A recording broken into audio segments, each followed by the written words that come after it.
Agora,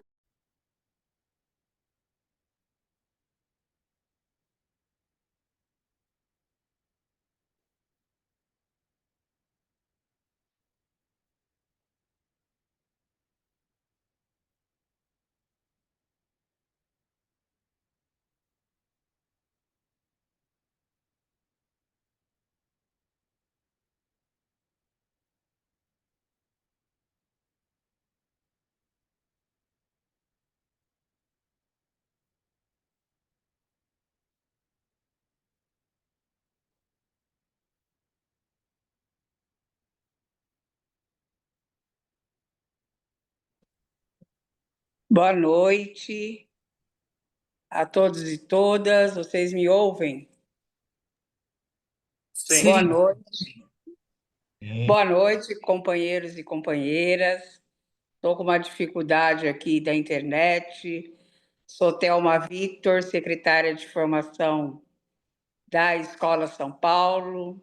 Quero cumprimentar a todos e todos para essa noite, que eu tenho certeza do nosso debate, da nossa continuidade, do nosso ciclo de diálogos formativos com a COP30, com o compromisso que nós, enquanto cultista, enquanto cursista, enquanto parceiros da Secretaria Nacional de Formação, estamos todos juntos nesse processo. Do nosso ciclo de diálogos formativos, soberania, crise climática, transição justa e a luta sindical cultista. Olá, já estamos conosco aqui o nosso convidado. Nós só vamos fazer uma introdução. Eu sei que você está aí na câmera, nosso convidado, um vereador lá da capital, São Paulo. Eu falo aqui de Pereira Barreto, a 680 quilômetros de São Paulo, mas nós temos aqui a participação de todas as nossas escolas da CUT. Eu quero cumprimentar a companheira Rosane, nossa secretária nacional de formação. Quero cumprimentar também a nossa equipe nacional de coordenação da formação. Nesse momento, abri a palavra para a Rosane para uma saudação inicial para darmos continuidade. Boa noite a todos e todas. Boa noite, Thelma. Boa noite, queridos companheiros. Boa noite, queridas companheiras. Nesta noite aqui de mais um ciclo do debate, estamos aqui no nosso 6º ciclo do debate em preparação para a COP30. A gente começou conhecendo um pouco o que é a COP30, da onde vem, qual é a história, o que está em jogo. Viajamos por debatemos diversos temas. Além do debate todo que nós temos fazendo aqui, nós temos a região norte fazendo todo o debate, toda uma organização, a CUT Pará fazendo uma escutatória, muita gente fazendo um grande debate sobre o que é a COP30 e o que significa estar na COP30. Eu acho que todos os debates nos trouxeram uma coisa que é central. Podemos debater meio ambiente, podemos debater água, podemos debater cidade, podemos debater segurança alimentar, podemos debater energia, mas o centro que está é debater as pessoas e o trabalho das pessoas e aonde elas vivem, e é dentro dessa estratégia que nós da CUT estamos construindo o debate da COP30. Então, parabéns a todos os envolvidos, um grande abraço e um bom debate nesse nosso 6º encontro, que a gente possa, esse tema que debate mais a questão das cidades, né? Dessa efervescência numa capital como uma das maiores da América Latina, com essa população, com essa efervescência que o mundo gira em torno de São Paulo, né? São Paulo é um reflexo do mundo, né? É um reflexo do mundo. Então, eu acho que fazer esse debate, esse tema aqui com São Paulo, com certeza nos trará bons elementos com Nabil, nosso convidado. Eu acho que vamos fazer um bom debate. Um bom debate a todos. Um grande abraço, Thelma. Grande abraço, Rosane. Quero agradecer a sua presença aqui nessa noite conosco. Agradecer também toda a presença da equipe nacional. Vejo aqui pela telinha que também os nossos educadores das nossas 7 escolas estão aqui. E hoje nós estamos para debater o desafio de tornar as cidades e comunidades mais inclusivas, seguras e sustentáveis. Nosso convidado de hoje é o companheiro, quero chamá-lo assim, vereador da cidade de São Paulo, Nabil Jorge, né, que nasceu em 4 de fevereiro de 1955, é um arquiteto urbanista, professor universitário, escritor e político brasileiro. Filiado ao Partido dos Trabalhadores, é professor titular de Planejamento Urbano da Universidade de São Paulo, a USP, e professor visitante na Universidade da Califórnia, em Berkeley, e em 2024 foi eleito para o 3º mandato de vereador de São Paulo, né? E exerceu o mandato de vereador na Câmara Municipal 2000, 2004, 2013, 2016 pelo Partido dos Trabalhadores, tendo tido um papel fundamental na elaboração do Plano Diretor Estratégico de São Paulo em 2002, 2014, foi secretário de Cultura de São Paulo e é colunista de cultura, de imprensa, como Carta Capital e Capital de 2010 na Folha de São Paulo. Enfim, um grande currículo, um grande companheiro que vai debater, trazer para a gente aqui um pouco, né, e trocar conosco as experiências. Muito boa noite, Nabil. Quero agradecer em nome da CUT São Paulo, da Escola São Paulo, você ter aceito. Eu sei que você está aí com um compromisso também nessa noite, né? Mas a gente vai dar início aqui aos nossos debates e dizer da nossa satisfação de poder contar com você aqui hoje à noite. Muito obrigada. Com você a palavra.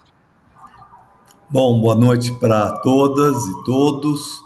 É um prazer aqui estar com vocês. Queria agradecer o convite.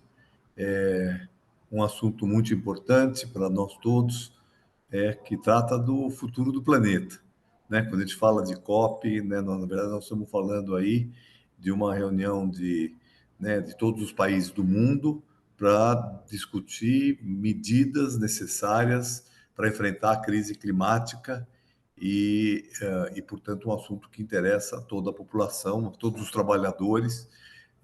Hoje a gente tem uma visão ampla, né, no movimento sindical, inclusive. Eu já fui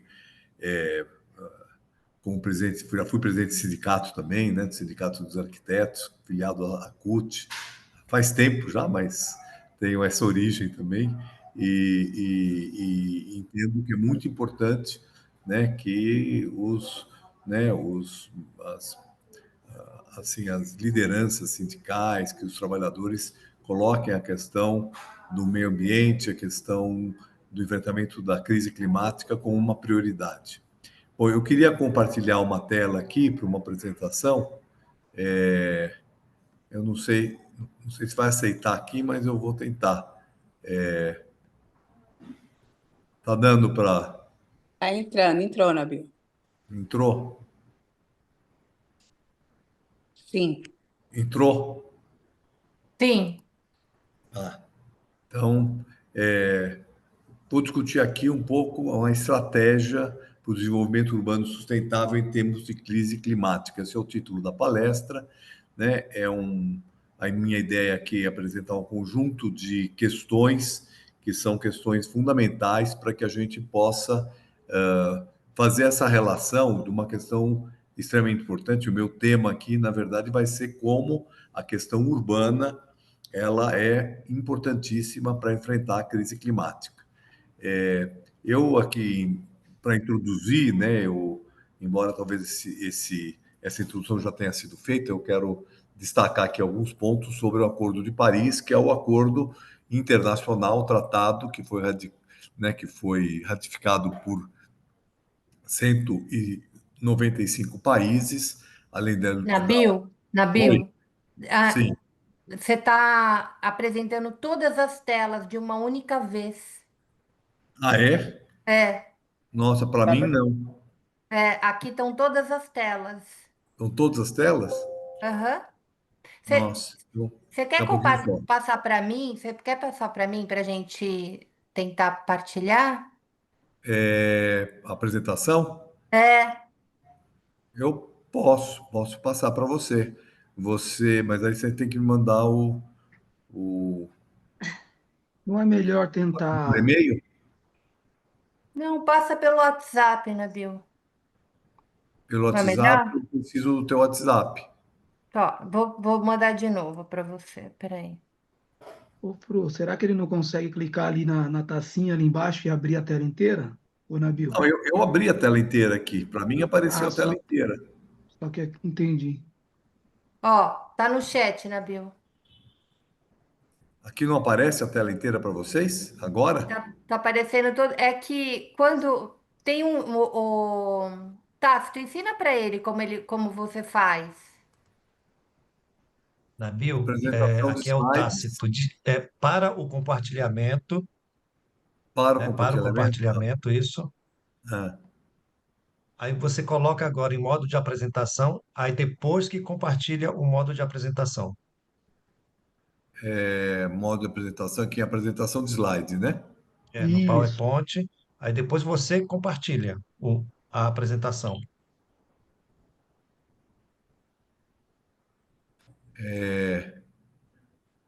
Apresentação de slides personalizada, essa aqui, né?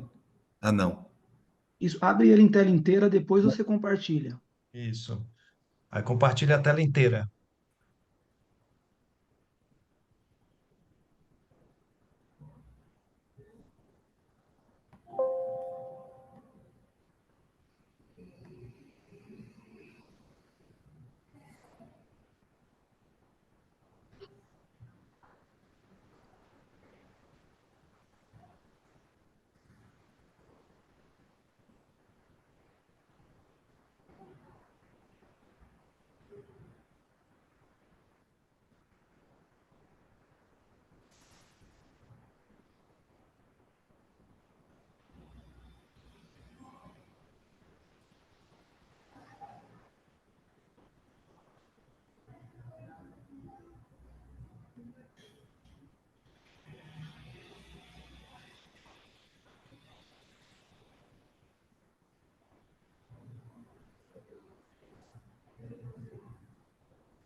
Seguiu?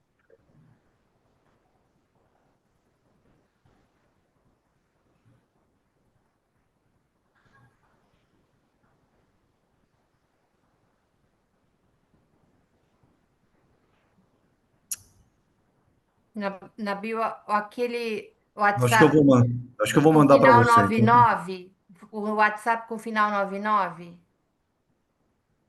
é, Eu te mandei uma mensagem. tá. Tá Manda bom, eu para já mim. acho mais fácil contar para você, porque não É, estou conseguindo aqui fazer é, eu te mandei uma mensagem agora. tá.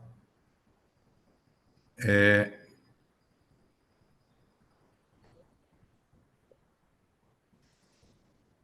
Pronto, você viu, acabou de ver. sim.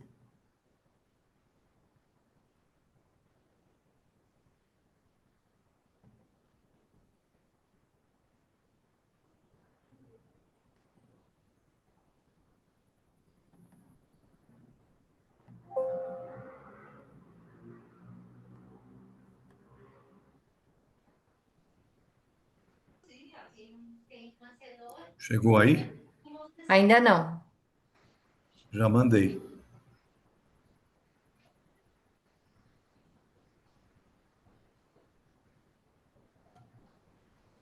Agora tá vindo. Abriu aqui, né?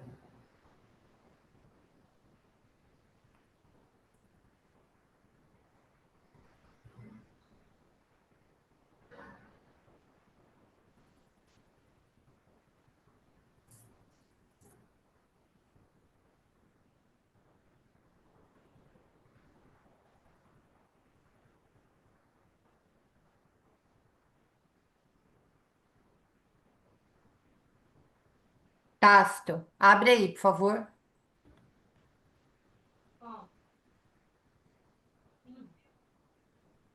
Abriu? Pronto, já o Tácito vai apresentar para ti.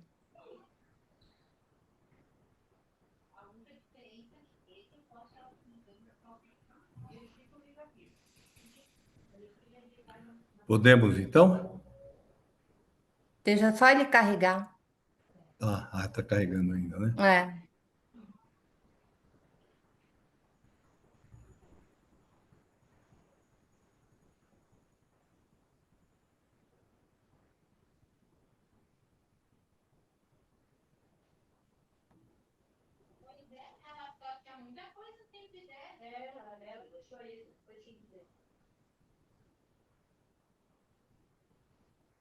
Pronto. Já está apresentando, Nabil. Tá, deixa eu voltar aqui pro...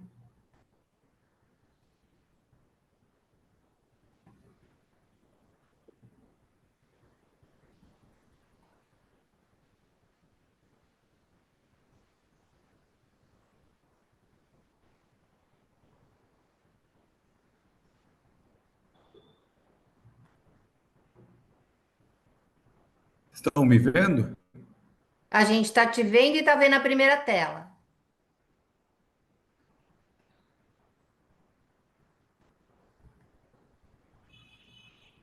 Daí você vai falando para o Tácito para ele ir mudando, Tá, tá? tá bom. Eu que, na verdade, eu não estou conseguindo voltar aqui pro...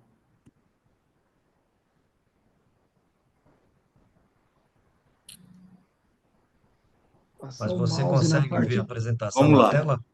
Tá, eu dou um toque e você vai mudando. Tá no...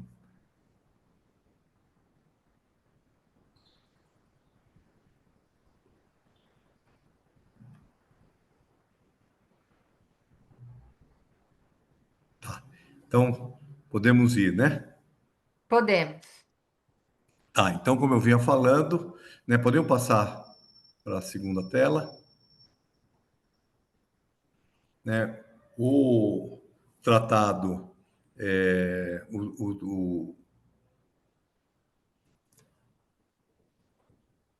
eu só. Então, o Acordo de Paris, né, ele é um acordo, então, firmado por todos os países do mundo, 195, mais a União Europeia, para combater as alterações climáticas, estabelecendo compromissos nacionais para reduzir as emissões de gás com efeito estufa, né? E isso é fundamental para que se possa limitar o aumento da temperatura global a, no máximo, 2 graus em relação à era pré-industrial, buscando limitar até 2030 o aumento de 1,5 graus. A questão, né, é que esse 1,5 graus já foi atingido no ano passado, em 2024. Ou seja, nós não estamos conseguindo, não estamos conseguindo limitar esses aumentos de temperatura, porque não estamos conseguindo reduzir as emissões de gases de efeito estufa. Para que todos entendam, as emissões de gases, elas vão para a atmosfera e elas levam muito tempo para vamos dizer assim, para se diluírem, né? Então, quanto mais emissões tem na Terra, ou nós capturamos ela com áreas verdes, por exemplo, né? Ou elas vão sempre aumentar, porque nós estamos emitindo gases de efeito estufa cada vez em quantidades maiores. E eu vou mostrar que nas cidades nós temos grandes componentes desse componente, né, das emissões de gases de efeito estufa. Então, cada país vai assumir um compromisso nacional. O Brasil tem um compromisso muito, vamos dizer, avançado, né, para reduzir suas emissões, sobretudo porque nós temos aí a maior floresta tropical do mundo, a Amazônia, que é uma grande, vamos dizer assim, ela captura CO2, né? Então, se nós reduzirmos o desmatamento da Amazônia, se reduzir as queimadas, né, e nós temos uma grande possibilidade de assumir, de garantir esse compromisso nacional, né? Os cientistas que trabalham nesse tema, né? O Carlos Nobre, por exemplo, assisti recentemente uma palestra dele, ele né, considera que é muito importante, que é muito possível o Brasil atingir as suas metas até antes do período previsto, né? Mas para isso nós temos que ter um compromisso nacional muito grande, não só no caso, né, com a redução do desmatamento, como também nas cidades e também na agropecuária, que é uma fonte muito forte de emissão de CO2.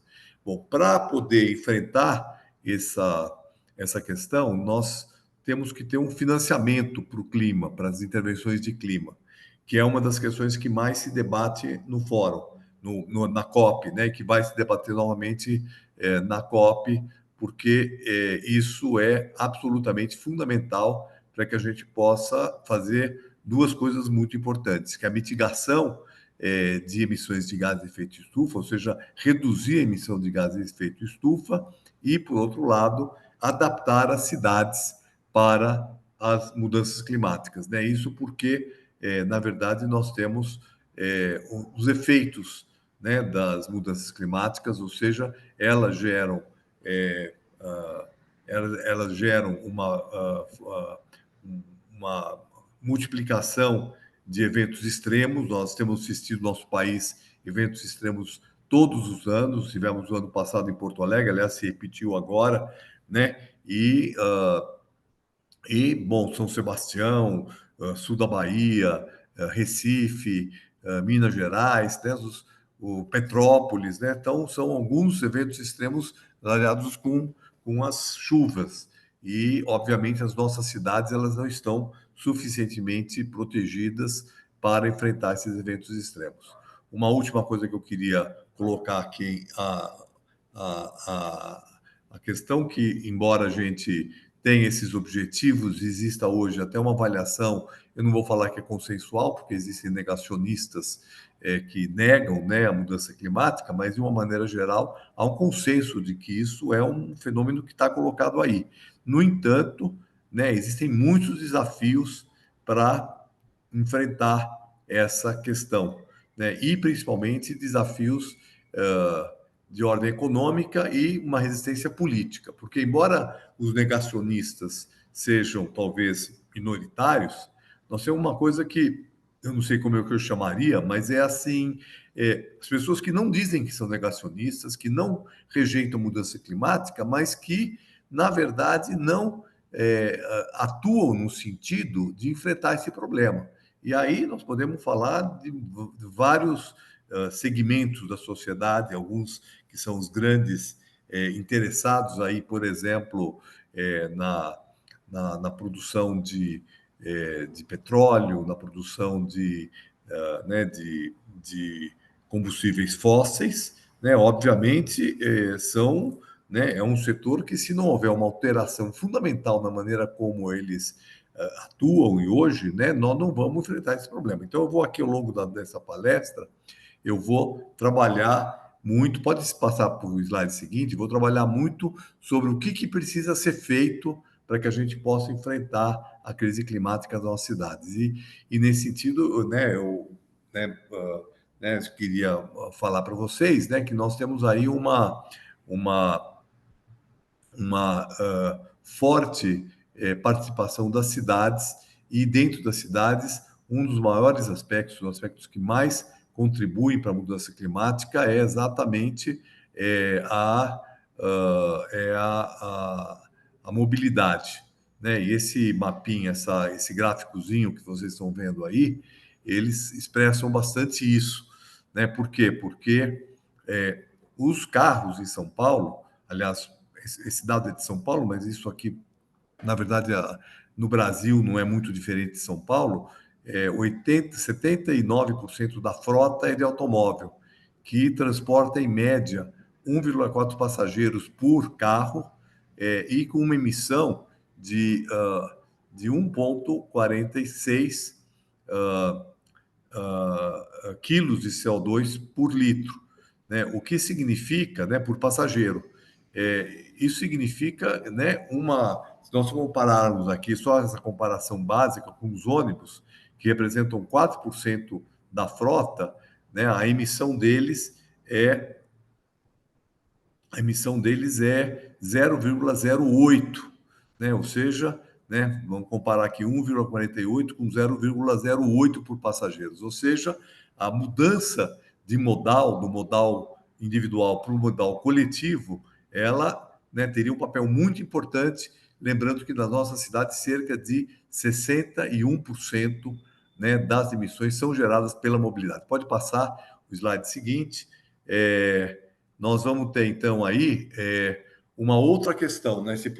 Naquele primeiro slide, eu estava falando vamos dizer assim, da emissão de CO2, né? Ou seja, né, se a gente conseguisse fazer a transição do carro individual para o transporte coletivo, nós reduziríamos a emissão de CO2, né? Mas, de outro lado, né, o outro desafio é o da adaptação, né? Por quê? Porque, como vocês estão vendo aqui, uma das nossas realidades é que grande parte dos nossos assentamentos precários estão em fundos de vale ou em áreas íngremes, como nós vamos ver aí nesse slide à esquerda, né? E obviamente, são essas áreas as mais afetadas pelos eventos extremos, inundações, chuvas intensas, né, que vai afetar quem? A população de baixa renda, que sem alternativa de habitação acaba vivendo nessas situações. Portanto, se a gente quiser adaptar nossas cidades, um grande esforço tem que ser feito para poder viabilizar a transição, vamos dizer assim, desses fundos de vale que são ocupados principalmente por favelas, assentamentos precários e também por vias expressas, avenidas, para áreas verdes que sejam permeáveis, que possam melhorar a condição de drenagem das nossas cidades. Obviamente, para isso, nós temos que ter recursos para poder, inclusive, fazer um grande programas habitacionais para poder atender essa população que hoje vive nessas condições, e com isso a gente pode ir gerando, então, cidades mais sustentáveis e inclusivas. Eu quero destacar, podemos passar ao próximo? Eu quero destacar que, na verdade, né, nós precisamos pensar nas cidades de maneira combinada esses dois desafios, que é o desafio da mudança climática, da crise climática, e o desafio da inclusão.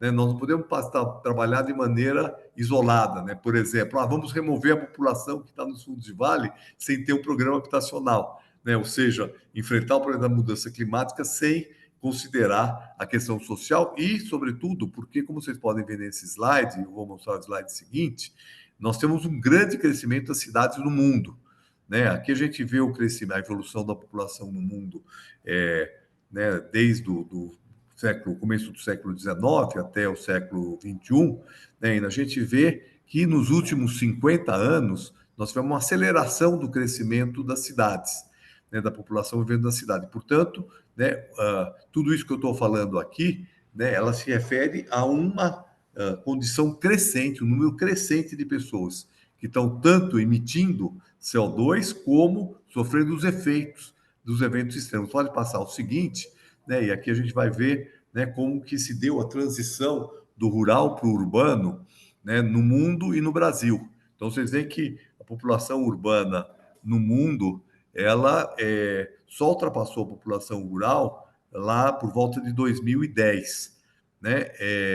E ela é crescente, né? Portanto, né, a população urbana ela tende a ser majoritária no planeta Terra, chegando a 5 bilhões de pessoas no ano 2030. No slide da direita, a gente está vendo a evolução no Brasil. O Brasil, a população urbana superou a rural já nos anos 70, no começo dos anos 70, né? Então, vocês veem aqui por esse gráfico, a linha amarela, a linha amarela representa o, né, crescimento urbano, né? Ela também se acelerou, mas ela se acelerou assim, muito antes, né, da aceleração que aconteceu no planeta como um todo. Então, quando eu estava falando da questão urbana, eu estou falando em planeta porque os gases de efeito estufa que são gerados em qualquer lugar do mundo, ele vai para a atmosfera e gera um aquecimento global, né? Os países não estão isolados da questão ambiental, da questão climática, né? E os países que mais emitem são, na verdade, os países do chamado norte global, né? São os países né? O maior emissor do mundo hoje é a China e o segundo os Estados Unidos. Os Estados Unidos, na verdade, é o maior emissor de CO2 por habitante, né? A Europa é grande emissora de CO2, ou seja, né? Só que os efeitos vão ser vividos por todos, né? Então, né, é por isso que o financiamento para fazer essa transição é um financiamento que tem que vir, né, dos países ricos para os países mais pobres, para que a gente possa enfrentar essa questão de maneira conjunta. E aí é uma grande discussão da COP. A COP vai fazer uma grande discussão sobre financiamento. Eu sou muito pessimista em relação ao resultado disso, porque já na última COP, e o presidente dos Estados Unidos não era o Trump, né?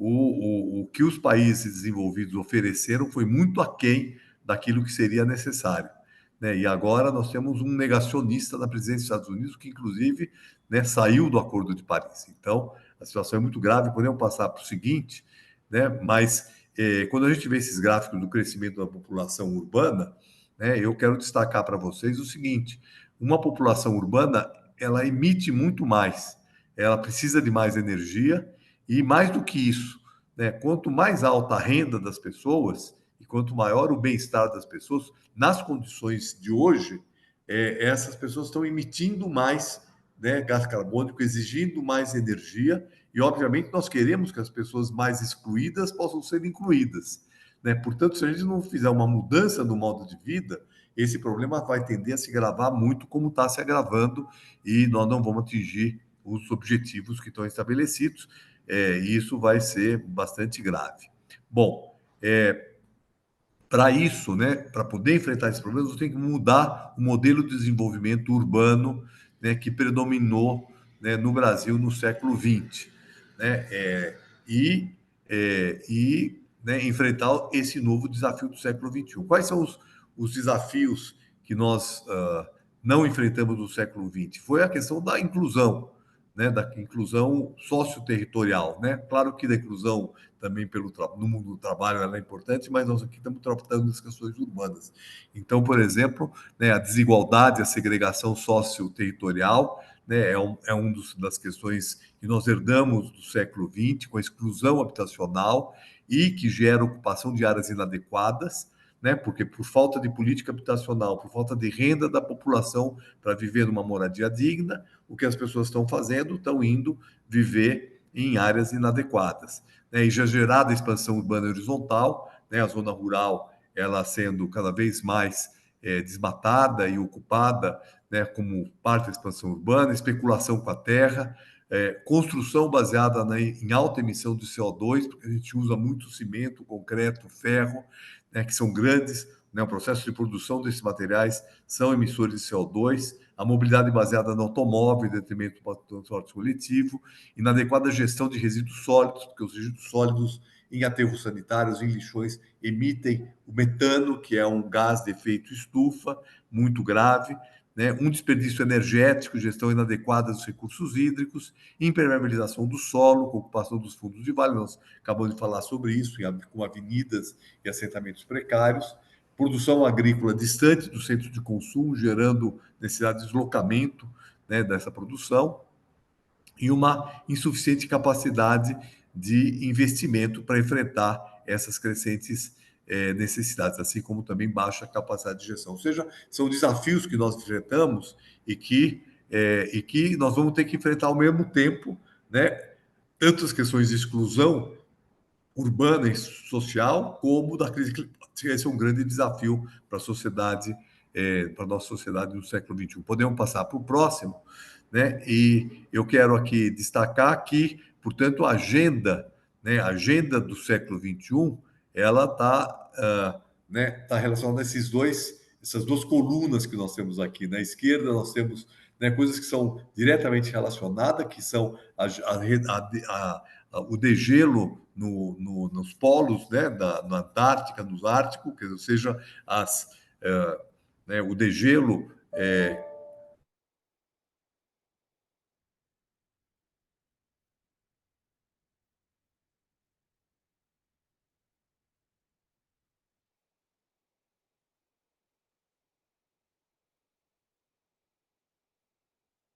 Acho que o Nabil travou, gente.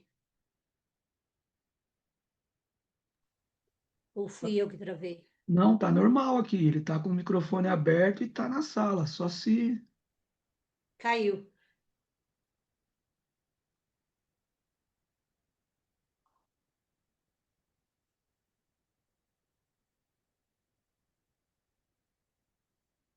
Estão me ouvindo? Sim, Marquinhos, eu Eu estou te acho que ouvindo bem.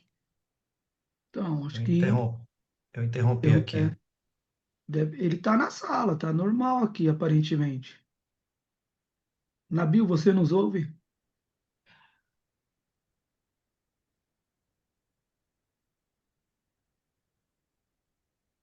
Estranho.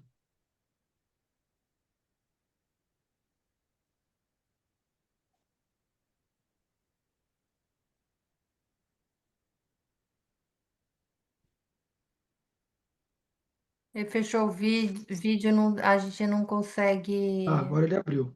Ah, pronto. Ó, voltei. Caiu, Ah, caiu, caiu. mas eu voltei aqui. Tá,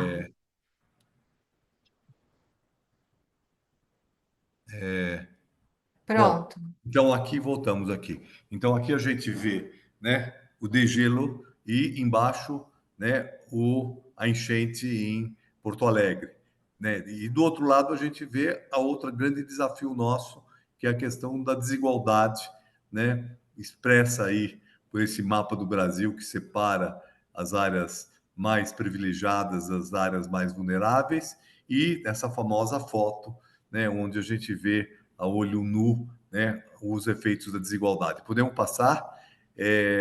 Bom, tudo isso, então, né, nos leva, né, pode passar nos próximos slides, a necessidade de enfrentar esses eventos extremos que nós estamos vivendo, Florianópolis, Porto Alegre, né, pode passar, né, são, né, situações que são aqui, Recife, né, que são problemas que são vividos pela população mais vulnerável do nosso país e que, se nada for feito, nós vamos ter uma crescente, né, dessas questões. Esse gráfico aqui mostra, né, em grande parte porque isso acontece. Nós vemos aqui no século XX, e agora eu vou fazer um novo gráfico como esse aqui para o século XXI, né, que as necessidades habitacionais que estão nessa coluna azul, né, e o atendimento habitacional que está em laranja, né? Ou seja, o atendimento habitacional não conseguiu atender as necessidades de habitação da população e principalmente da população de baixa renda. Obviamente, a diferença entre esse laranja e esse azul, né, vai significar pessoas, a grande maioria das pessoas que estão aí, né, nessa coluna azul, elas vão ter que ir para situações de precariedade habitacional, né? E a precariedade habitacional, ela vai ser, né, as áreas mais afetadas.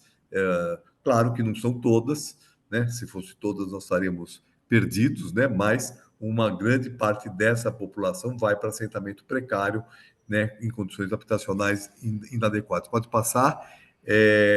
O que nós temos, portanto, aí, muito claramente, é essa situação, né? Um conjunto habitacional moderno, né? Esse aqui dos anos 50, e do lado dele a favela. Pode passar, né? Um outro exemplo na sequência, né? Também aqui dois exemplos do Rio de Janeiro, né? Um conjunto habitacional aqui no primeiro plano, no último plano a favela da Providência. E essa é um pouco a nossa realidade. Quando o atendimento é feito, né? E pode ir passando, né? Ele é feito, mas de maneira totalmente insuficiente, o que faz com que a gente tenha no país todo condições precarizadas de habitação. Pode ir passando os seguintes, né? Aqui a gente vê Recife, né, nas palafitas, aqui a gente vê loteamentos irregulares, precários, clandestinos em São Paulo. Na sequência, a gente vai ver, pode passar, na sequência, nós vamos ver outras situações de precariedade, né, onde, né, as ocupações do solo se fazem sem planejamento, sem permeabilidade do solo. Quando a gente vê esse tipo de ocupação aqui, vocês percebem que não tem nenhuma área verde, nenhuma área impermeável, ou seja, nós estamos fazendo com que, né, seja nesse assentamento, seja em outros assentamentos, né, nós vamos ter uma uma tendência a sofrerem mais intensamente os problemas dos eventos extremos. Pode passar, né? O seguinte, a gente vai ver então aí uma outra realidade que ela também é muito frequente, que é os assentamentos precários chegando em cursos d'água, em represas, no caso aqui a represa Billings, aqui né, na cidade de São Paulo, onde nós temos uma forte ocupação que gera, esgoto jogado num curso d'água, a água que é um bem absolutamente fundamental para a vida humana, e a poluição dos cursos d'água é um outro fenômeno, né, que nós temos aí nas nossas cidades, geradas por áreas que, como todos sabem, nós temos que ter, no mínimo, aí, né, uma faixa grande de proteção, né, para nesses córregos, nesses rios e nas represas. Pode passar. Nós temos aí uma outra questão fundamental, já falei sobre isso, né, que é a questão dos resíduos sólidos. Resíduos sólidos desse jeito, depositados em aterros sanitários, mas também em lixões, principalmente em lixões, né, mas também nos aterros sanitários, sem a adequada captura do metano, né, gera também, né, gás de efeito estufa, que corresponde hoje uma porcentagem significativa, pode passar uma porcentagem significativa das emissões.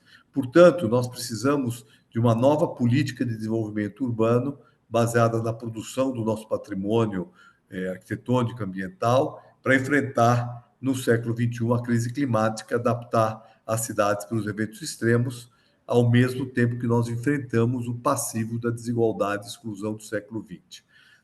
Essa é uma tese que eu tenho defendido sempre, que nós temos que ter um novo modelo de desenvolvimento urbano.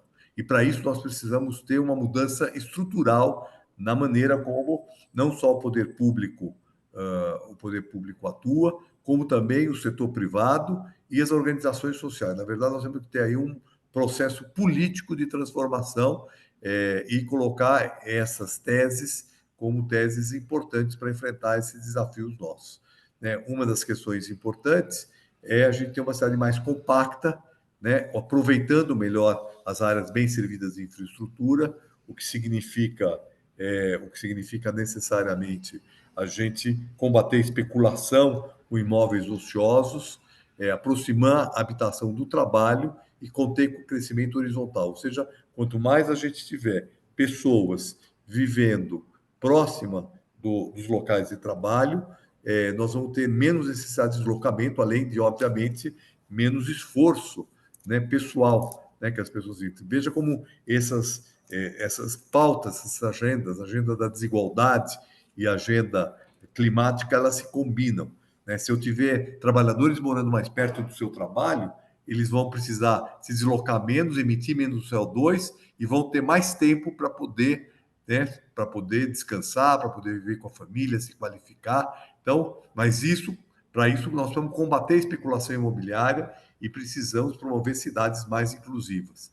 Nós temos que planejar a expansão urbana, né, e urbanizar e qualificar assentamentos precários, né, criando uma base urbana sustentável. Né? Hoje eu tive com o presidente Lula na favela do Moinho, né, que, né, é uma área central de São Paulo, né, e que, graças à intervenção do governo federal, a população que vive ali, que terá que sair daquele local, vai ser destinada a moradias em áreas qualificadas e próximas, né? Ou seja, a gente precisa ter uma produção habitacional em áreas bem localizadas e subsidiada, né? De modo que a gente possa mudar essa lógica, né, urbana que nós vivemos. Temos que ter um equilíbrio entre áreas edificadas e áreas livres, né, aumentando os parques, a preservação de fundo de vale, mudar a lógica de mobilidade, eu vou falar bastante sobre isso, né, promover espaços públicos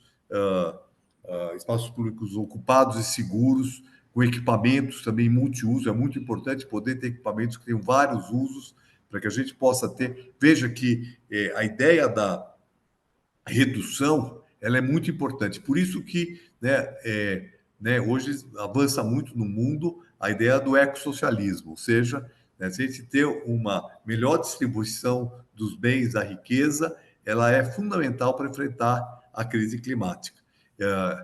Fontes limpas e renováveis de energia, o que significa mudar, né, e reduzir e zerar, se fosse possível, a produção de combustíveis fósseis, zerar o lixo, ou seja, deixar de ter, né, o que a gente chama lixo zero, que é com os 5 R's, né, que eu vou falar sobre eles daqui a pouquinho, né, e uma zona rural próxima e produtiva, uma agricultura urbana e periurbana, para que a gente possa ter alimentos mais próximos de onde nós estamos vivendo. Pode passar.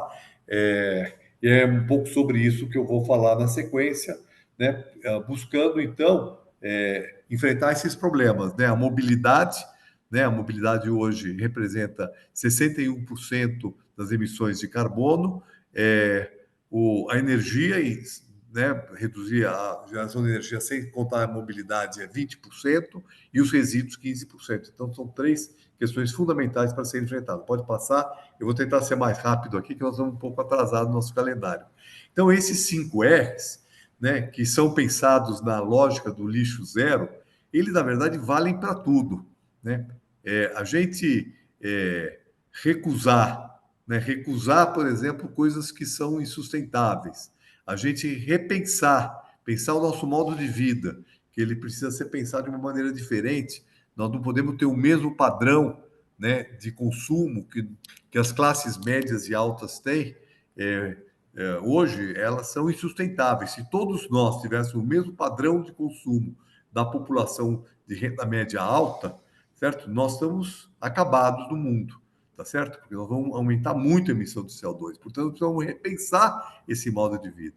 Nós temos que reduzir, né? Reduzir significa repensar, inclusive, a nossa forma de ocupar as cidades, né? Reduzindo e aproveitando melhor os espaços, né? Reduzindo, como eu já falei aqui, a especulação, e também espaços exageradamente grandes. Quando eu vejo anúncios de apartamentos de 500 metros quadrados, com 5 vagas de garagem, isso é insustentável para o planeta, tá certo? Nós precisamos pensar, por isso que a ideia do socialismo é uma ideia importante para se trabalhar isso. Portanto, a redução da desigualdade ela é muito importante. Reutilizar, né? Ou seja, ao invés da gente descartar, a gente reutilizar, né? E, por exemplo, fazer, como eu vou falar mais para frente aqui, reciclar edifícios, reciclar, né, resíduos sólidos, né? Então, são coisas fundamentais que a gente precisa considerar para as nossas cidades. Pode passar. Pode passar o próximo. Então, aqui, quando a gente fala... Não, desculpe, o anterior.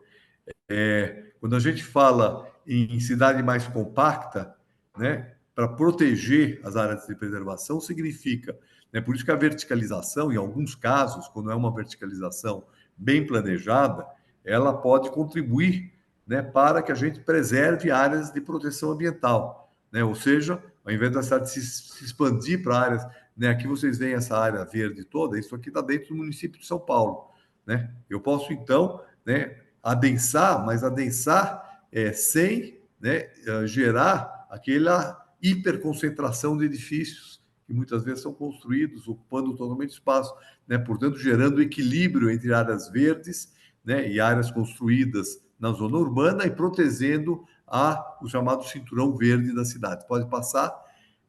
Então, são uma série de objetivos para evitar, por exemplo, a produção habitacional nas zonas rurais, distantes das áreas onde tem emprego, né? Esse é o tipo de situação que nós temos que evitar, que é um conjunto do Minha Casa Minha Vida.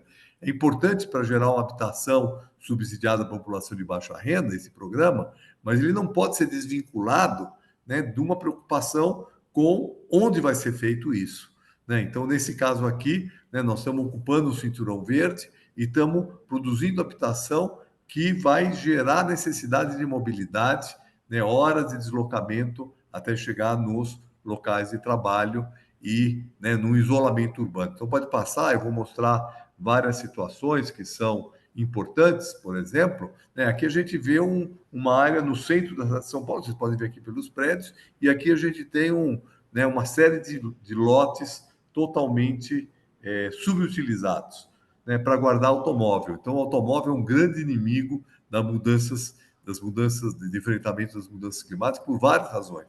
Não só porque eles emitem, como porque eles também ocupam o espaço da cidade, que é o espaço que deveria ser destinado para as pessoas.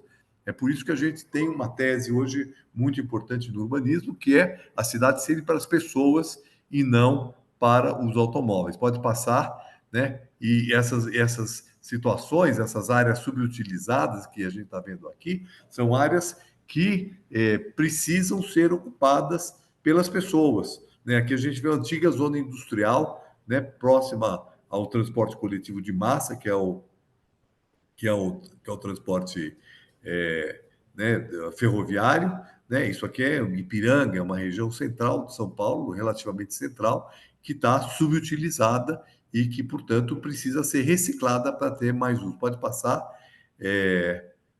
o slide seguinte, nós vamos mostrar aqui várias situações aqui, né? Graças ao movimento de moradia, aqui uma nova área subutilizada, junto ao metrô, junto à estação de trem, num bairro que está a 4 quilômetros do centro da cidade de São Paulo, que ficou vazio durante décadas por incapacidade do poder público de dar uma destinação. Pode passar o seguinte, graças à mobilização do movimento de moradia, hoje esse conjunto está já 80% construído, né? Um conjunto de habitação para a faixa 1, ou seja, para a população de até 3 salários mínimos, morando perto do metrô, né, perto do transporte coletivo e perto dos empregos, né, promovido pelos movimentos de habitação. Vocês veem aí, né, as várias entidades que estão envolvidas nesse empreendimento. Pode passar, né? E a gente tem aqui vários exemplos de soluções que são sustentáveis nesse sentido, né? Por exemplo, né, esse é um edifício famoso de São Paulo, né, onde você pode ter vários usos, né? Habitação, trabalho, lazer, comércio, serviço, né? De modo combinado para que as pessoas possam se deslocar menos na cidade e, com isso, garantir uma redução das emissões de CO2 e também gerando, né, ambientes, quer dizer, esses projetos habitacionais, vou mostrar alguns aqui, pode ir passando, né, alguns projetos habitacionais que vão ter um papel muito importante para que a gente vá gerar também uma comunidade sustentável, né? Agora, aí nós precisamos, né, também considerar que a construção civil ela é uma grande emissora de gases de efeito estufa. Então, é claro que quando a gente vai produzir moradias verticalizadas em grandes centros urbanos, a gente vai ter que fazer produção em concreto, que tem grande utilização de cimento e de aço, que são grandes geradores de CO2. Mas se a gente pensar no Brasil como um todo, né, nós podemos reduzir muito, né, construções baseadas no aço e no cimento, buscando usar tecnologias apropriadas para os vários biomas do Brasil, né? Aqui, né, nesse caso, a gente vê que mais, né, cerca de 55%, né, de toda a geração de energia, de geração de gás de efeito estufa, que advinda da construção civil, está ligada a esses dois efeitos. A gente tem as outras contribuições também, como o próprio uso do edifício, né, que é a energia necessária para o edifício estar funcionando, né, além do descarte, de demolição e de resíduos gerados pela construção. Pode passar. Por isso que é muito importante aqui, a mesma coisa num projeto de habitação de interesse social, né, do meu programa Minha Casa Minha Vida, né, os materiais contribuem aí, né, nesse caso até com mais, quase 60%, pouco mais de 60% da contribuição de gás de efeito estufa numa habitação popular. Pode passar. Por isso que a questão da reciclagem é muito importante, né? Infelizmente, muitas vezes, né, o que tem sido feito nas cidades é o contrário disso. Aqui a gente vê um edifício que foi totalmente demolido, era um edifício que foi considerado assim uma área meio encurtiçada da cidade, né, que o governo do PT, da Marta Suplicy, propôs fazer uma reciclagem de uso, reformar o edifício para que ele pudesse ser transformado num projeto de habitação social, mas o governo seguinte, né, em 2009, o governo Kassab, no caso, né, resolveu demolir inteiramente esse conjunto. Então, aqui a gente tem um exemplo do mau exemplo, né, que significa você demolir uma construção, né, que poderia abrigar 3.000 pessoas, né, e, né, depois vai ter que construir uma coisa nova para abrigar essas pessoas.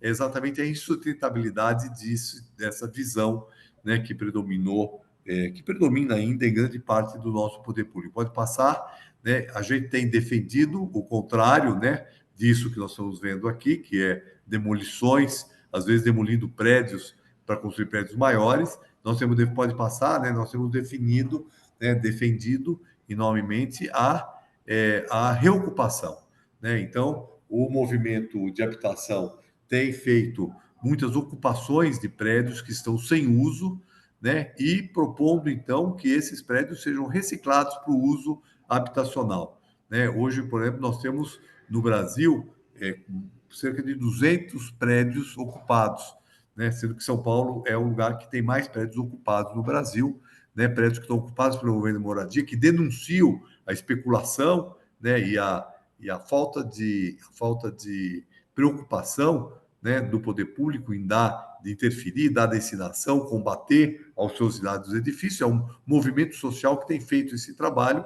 e depois, na sequência, pode passar, né, feito um trabalho exemplar, que é um trabalho de colocar esses edifícios em uso, né? Vários programas habitacionais têm sido viabilizados em edifícios. Aqui nós temos 3 exemplos de edifícios que foram ocupados pelo movimento de moradia e que foram, né, recuperados para habitação de interesse social em condições dignas. Nós temos muitas ocupações hoje em condições relativamente precárias, mas que são importantes porque elas estão dando função social para os edifícios, mas o objetivo não é que elas fiquem precárias, o objetivo é que elas se transformem em áreas habitacionais. Pode passar, eu vou passar aqui rapidinho para mostrar, né, vários exemplos. Aqui o Hotel São Paulo, pode passar, também estava 10 anos ocupado, foi ocupado pelo movimento de moradia. Aqui o Hotel Lorde, né, outro também edifício que estava totalmente ocioso, pode passando, né, que foi transformado num projeto pelo programa Minha Casa Minha Vida. Aqui o edifício Dandara, né, que também era um edifício do Patrimônio da União, que estava também desocupado e que virou um projeto habitacional, pode passar. Vários desses projetos, né, aqui eram terrenos ociosos da Universidade de São Paulo, que foram ocupados também pelo movimento de moradia e pode passar, né, se transformaram num projeto de habitação, né? E esses projetos, principalmente aqueles que são feitos pelo Minha Casa Minha Vida entidades, que são aqueles promovidos, né, por associações de moradores, que são gerados a partir dos movimentos de moradia, né? A ideia que está por detrás deles é exatamente não simplesmente resolver o problema de habitação de umas tantas famílias, é gerar uma comunidade organizada que possa enfrentar os vários problemas sociais de maneira adequada. Pode passar, né, na sequência, vários outros exemplos, né? Aqui a gente vê um cortiço, né? Nesse caso, 45 famílias que moravam, né, nessas condições que estão vendo aqui na direita, onde no único quarto todo mundo morava, né? E pode passar para frente, aqui uma intervenção feita no governo da Luiz Londrina, nesses lotes onde estava o cortiço, se planejou um conjunto habitacional feito também em autogestão, né, com uma comunidade organizada, que vai gerar, então, um edifício, né, um pequeno edifício, um predinho, pode passar, né, um predinho que vai ser exatamente resultado desse processo. Aqui vocês veem, né, até o título aqui dessa faixa, né, Mutirão Madre de Deus, trabalhador ocupando, produzindo habitação no centro, né? Então, né, um projeto habitacional de habitação digna, onde as pessoas viviam, né? Vocês vejam como que a gente está combinando. Pode passar, né? Vai passando aqui, que são outros exemplos que eu vou mostrar, né?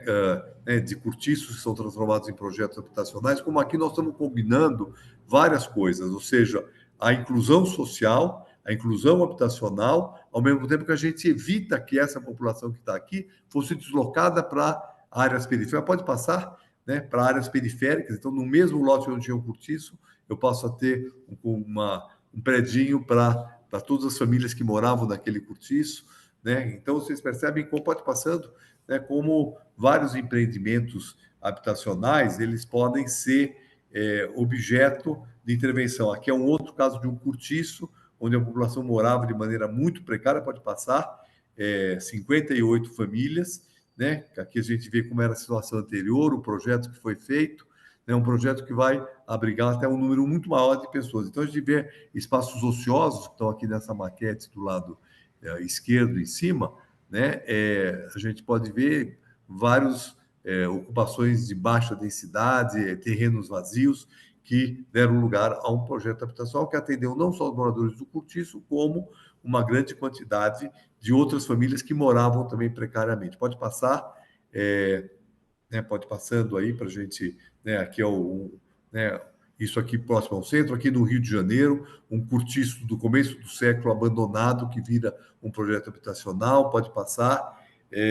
Então, aqui a gente vê, né, vários exemplos de como enfrentar o problema. Aqui, o caso de uma urbanização, né, de uma favela, né, onde, então, né, se viabiliza a colocação de infraestrutura para dar uma condição urbana digna. Pode passar dos próximos slides, né, onde, a partir de uma ocupação, um assentamento precário, vai se criando condições dignas de moradia e, muitas vezes, pode passando, né, muitas vezes combinando, então, a urbanização do assentamento, pode passando, né, com o enfrentamento de problemas do fundo de vale, né? Esse é um exemplo de fundo de vale de um tipo, né, que a gente, infelizmente, ainda vai demorar muito para poder superar, mas é exatamente nesses fundos de vale, aqui a gente vê um fundo de vale onde tem uma avenida, né, muito conhecida, né, a Avenida 9 de Julho, ali no fundo, o MASP, né, o túnel. Isso aqui é um fundo de vale, aqui tem uma nascente,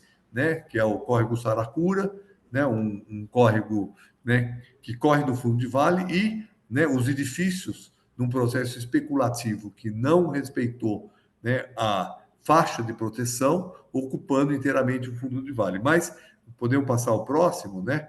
A gente vai ver outras situações, né, onde então a gente tem as favelas, né, como eu já mostrei esse slide, as favelas ocupando os fundos de vale. Pode passar, né? Esse tipo de ocupação, né, ela tem que ser tratada. Ou nós criamos os parques, né, lineares, né, que possa recuperar então a estrutura hídrica da cidade, implantando equipamentos sociais, né, garantindo então, né, uma preservação ambiental. Obviamente, essas áreas são as áreas que vão receber as águas, e se você tiver parques ali, elas não vão afetar a população, mas pode passar, né, o seguinte, né, a gente vai ver situações como, né, esta aqui, né, então, aonde, né, esse fundo de vale fica preservado e pode virar um parque totalmente arborizado, portanto, exercendo um papel duplo, né, por um lado, evitando que aqui exista pessoas que vão sofrer com o transbordamento dos córregos e, por outro lado, né, com uma proteção verde que vai capturar CO2 que é gerado, né, que são gerados no nosso planeta. Então, essa combinação né, de resolver o problema social e também proteger o meio ambiente é uma combinação muito importante para levar adiante. Pode passar, né, né, esse é um exemplo. Né, aqui a gente vê um outro exemplo, que é uma comunidade onde a comunidade ocupava inteiramente essa área, que é a área do córrego, que estão vendo, que nós estamos vendo 2 fundos de vale em 2 favelas, e através dos programas de urbanização de assentamento precário, apoiado pelo governo federal, né, não é a situação ideal, né, mas vocês veem, então, uma verticalização de parte da favela para receber as famílias que estão no fundo de vale, e no fundo de vale, pelo menos você faz uma proteção, né, mínima, proteção verde, criando também áreas públicas de lazer, de maneira que a gente possa, então, combinar aí uma recuperação ambiental com um atendimento habitacional. Pode passar, falando, mudando um pouquinho, pode passar, né? Aqui a gente vê um outro caso interessante, que é o Parque do Tietê, né?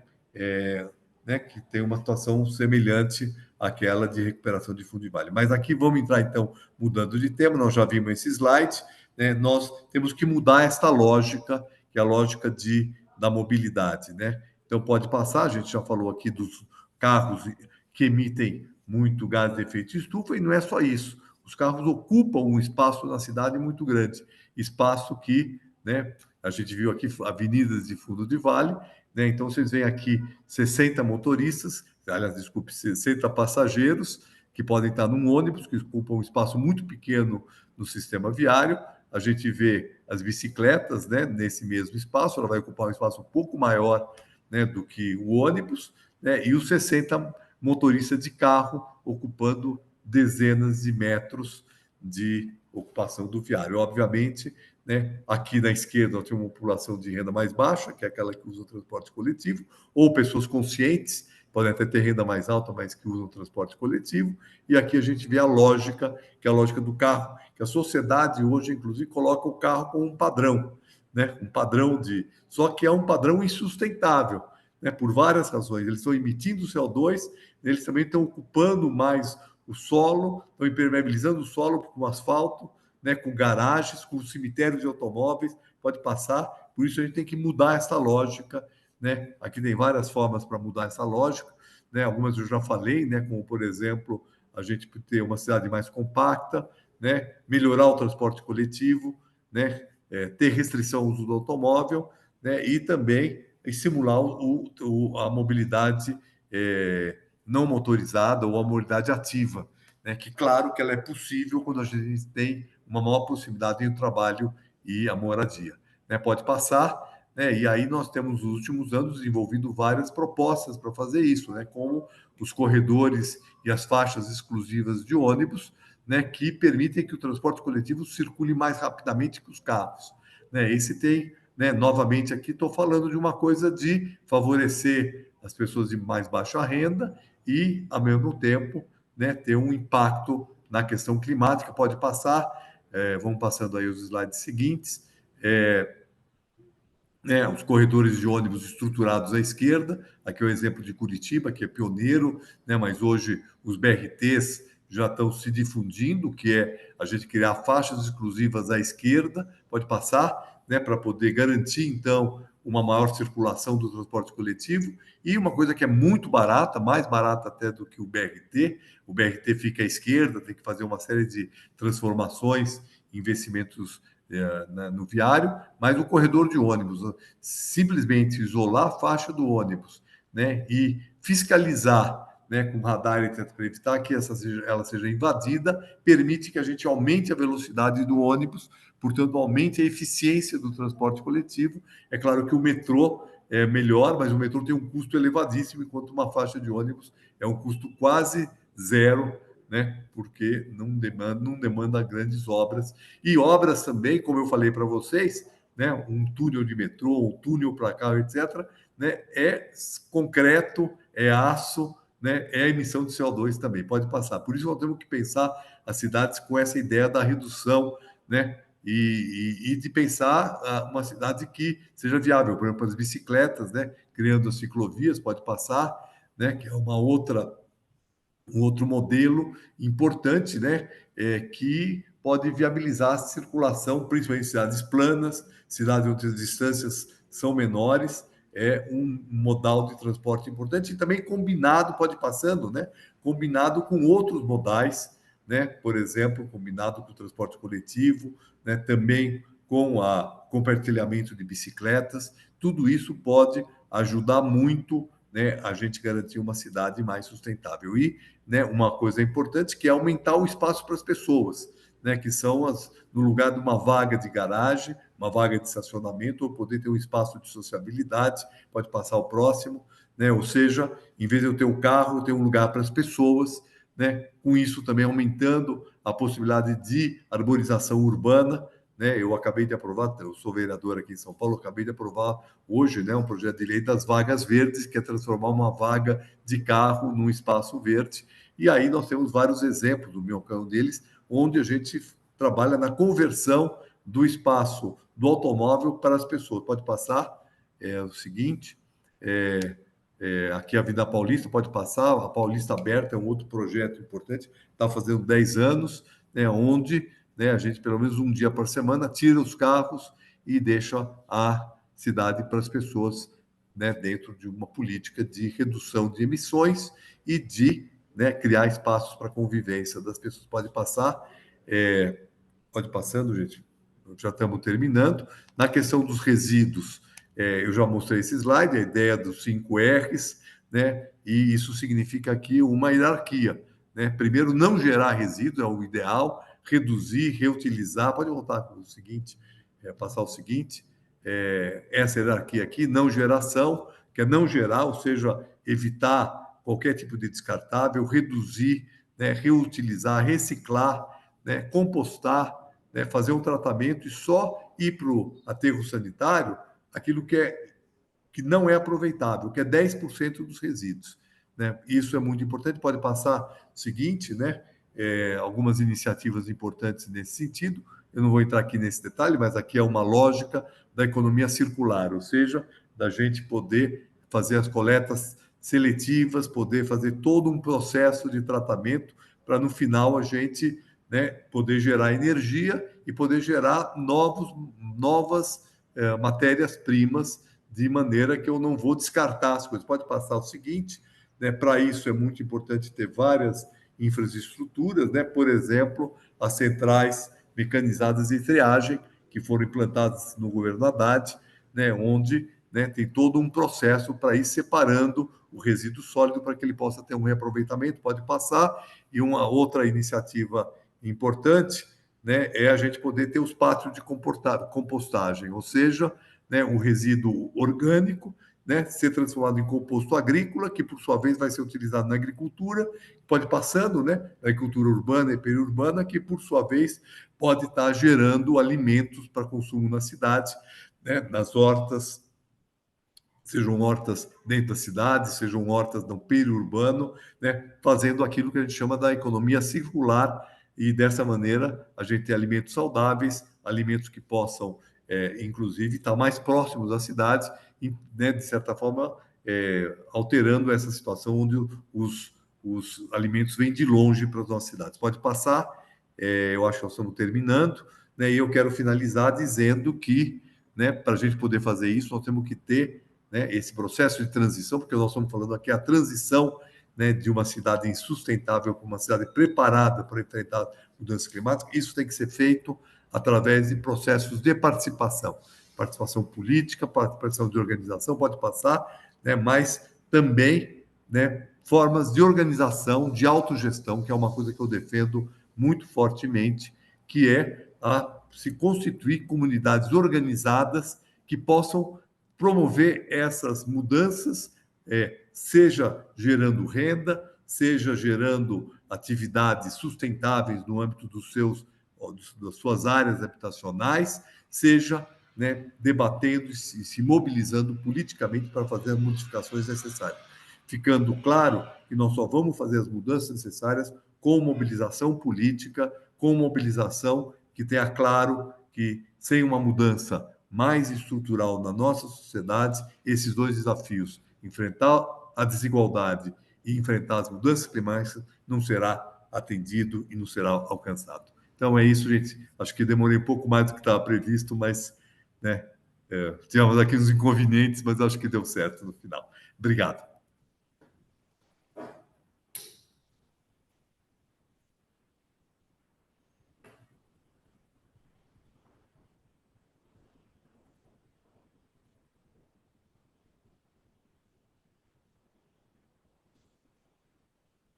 Marquinho, o microfone da Thelma está liberado?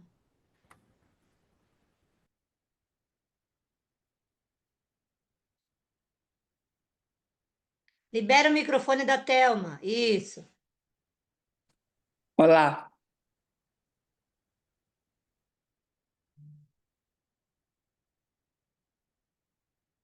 Thelma, tá mudo seu microfone.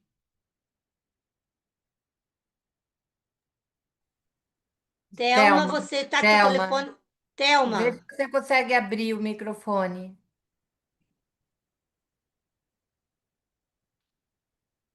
Tá mudo. e você tá como co-host, você pode. Isso, agora sim. Aí, agora sim, né? Agora abriu.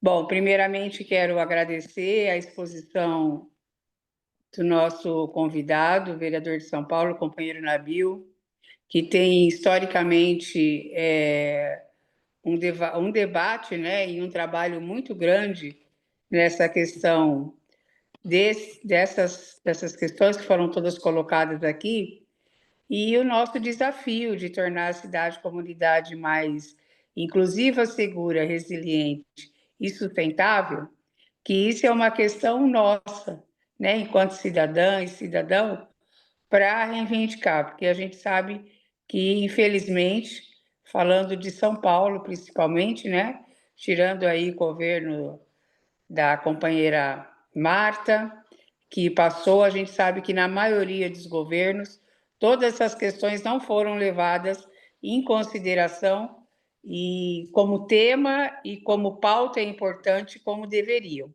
né?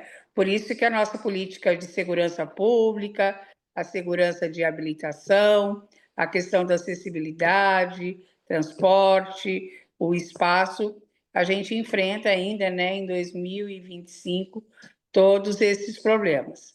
E aí, por se tratar de São Paulo, que é um estado extremamente grande, né, perante os outros, quero dizer também que nas cidades médias e nas cidades pequenas a gente também enfrenta, né? Através de conselho, através de algum vereador que a gente tem influência, né, por conta do conservadorismo todo do Estado, que a gente consegue fazer um grande trabalho.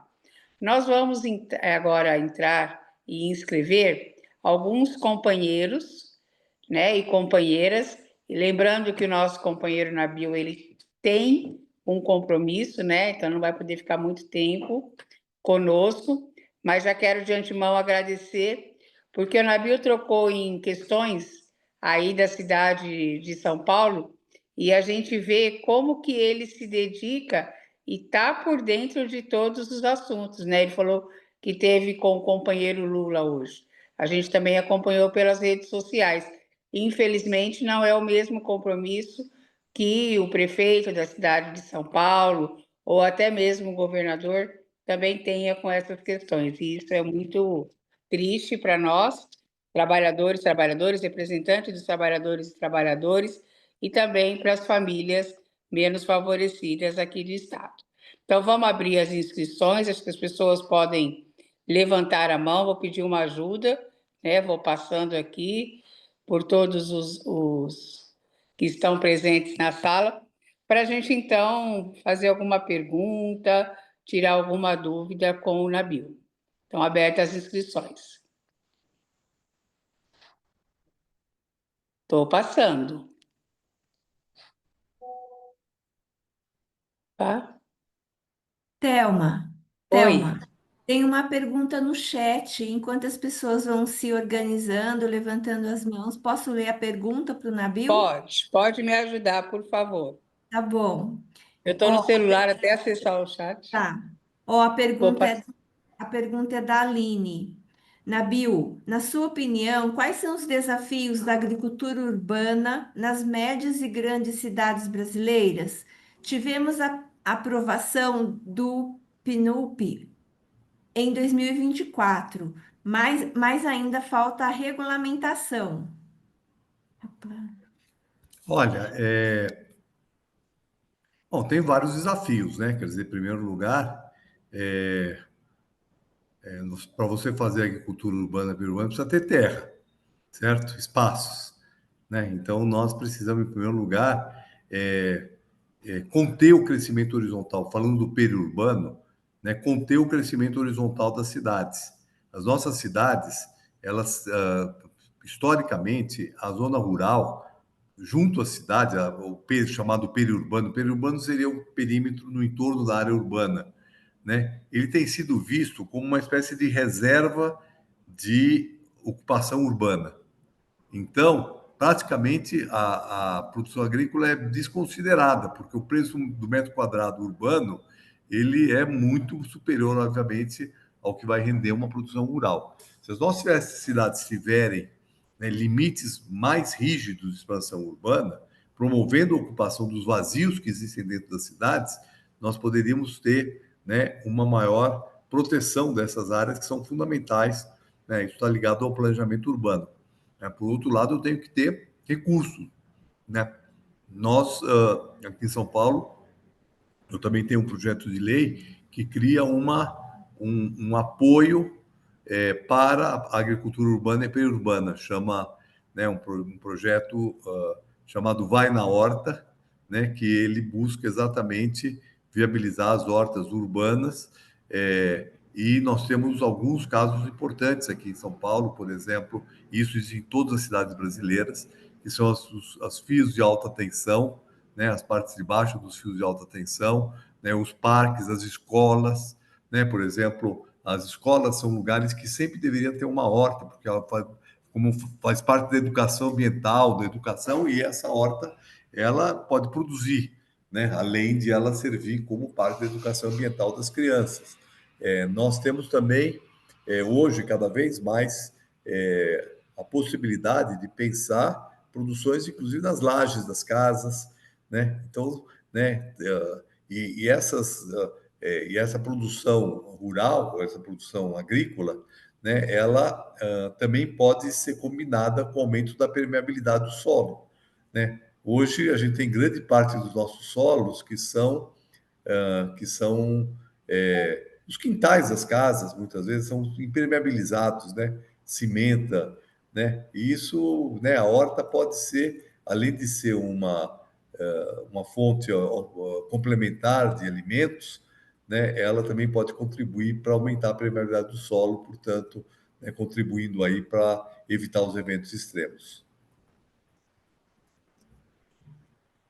Gostaria de fazer uma observação também, Nabil, porque a gente está aqui, focou São Paulo, né? Mas eu gostaria de levar em consideração também algumas questões específicas de todo o estado e também a gente está aqui com representantes de vários estados do país, claro, cada um com as suas especificidades. Mas eu sou do município de Pereira Barreto, né? Pereira Barreto que sofreu toda uma transformação, se tornou uma cidade turística, né? Com água em todo o seu entorno, mas não foi muito pensada e programada para isso. Então, em que muitos projetos que são colocados e aprovados que visam somente o lucro ou os poucos, né, usuários ou as poucas pessoas do município que vão ser beneficiados com isso, se também não tinha um jeito da gente se articular e aí através do Partido dos Trabalhadores para que a gente fizesse um levantamento, né, em todo o estado das áreas que estão sendo mais estão sendo mais prejudicadas e tentar fazer alguns movimentos, porque assim, a população ela não está muito a pé dessa situação. E, infelizmente, né? Em São Paulo, a gente tem vários movimentos que apoiam e conseguem essas mobilizações, mas esse não é o retrato do Estado de São Paulo, que a gente pensasse também que isso tinha que ser uma política, né, de incentivo para a gente atuar, né? A gente sabe da situação do Estado de São Paulo, o Estado de São Paulo extremamente conservador, como tem outros estados que estão aqui também e que são, mas que a gente poderia levantar aí uma bandeira maior para ser chamada a atenção nessa questão. Bom, enquanto eu fiz esse comentário, eu vi que uma pessoa se inscreveu. Como eu estou no celular aqui, se alguém puder me ajudar, que eu tenho que subir aqui. Oi. Thelma, Oi. A Rosane se inscreveu, mas também tem Tá. uma pergunta no chat que a gente pode ler para o Nabil, pode ser? Pode ser. Então A vamos. Você Rosane, quer ler a pergunta e a Rosane fala? não, a Rosane faz a pergunta. Vamos fazer o seguinte: vamos fazer todas as perguntas Isso, juntas, e aí isso. eu faço uma Isso, fala só. Ah, então está isso. escrito Rosane, depois está inscrito o Newton. Aí Newton, eu leio a pergunta no chat e aí a gente te devolve, tá bom, Nabil? Tá bom. Nabil, eu queria que você trouxesse queria fazer uma pergunta na seguinte lógica, né? Você apresentou, por exemplo, de um dos grandes problemas que quando você vai fazer uma habitação, por exemplo, longe da cidade, você não cria uma situação de política pública, de acesso, e dessas pessoas estão longe dessa cidade, né? Não seria a possibilidade da revitalização do espaço do campo? O campo com cultura, o campo com trabalho, o campo para além do trabalho agrícola como um espaço de produção e desenvolvimento, uma das alternativas e das possibilidades de não ter tanta gente na cidade? Se a agricultura familiar fosse um espaço fortalecido, se no campo tivesse acesso à educação, acesso à cultura, acesso a outras possibilidades, e também no campo não ser considerado somente um espaço de trabalho agrícola, mas ter outras possibilidades como turismo, como outras coisas que são diretamente do campo. Não seria talvez uma possibilidade de contribuir para o desenvolvimento e também contribuindo assim, tendo o campo mais do que um espaço de trabalho, mas o campo também como um espaço de vida? Queria que você falasse um pouco sobre isso. Certo, obrigada, Rosane. Newton,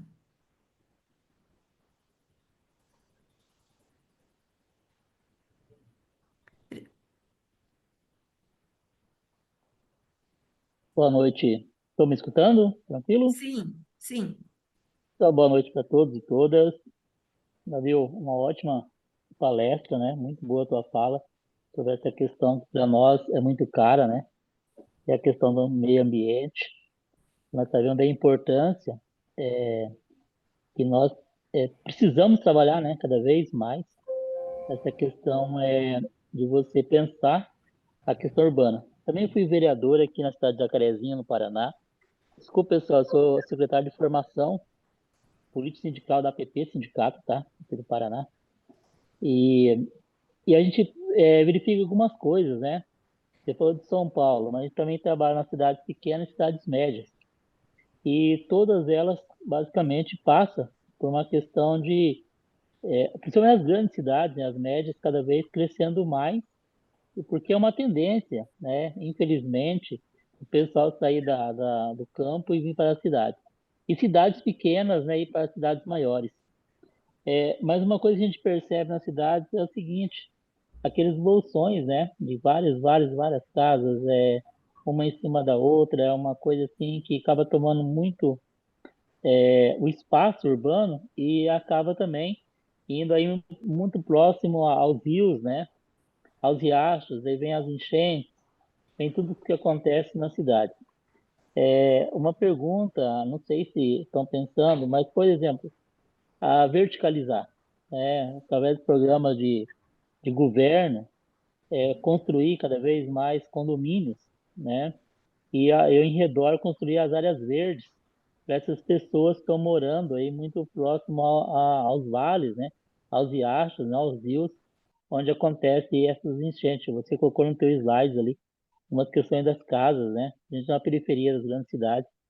Será que não tem como repensar ou pensar, né? Uma política urbana nesse sentido de você verticalizar e ao mesmo tempo ao redor fazer aí os parques, né, verdes aí nessa cidade. Então é isso, obrigado. Agora, a última pergunta é do Aeroflim. Alô, Boa alô. noite. Alô, Oi, estamos Ero. te ouvindo, pode falar. É, eu queria um pouco mais ser explanado o que significa o agronegócio, não é?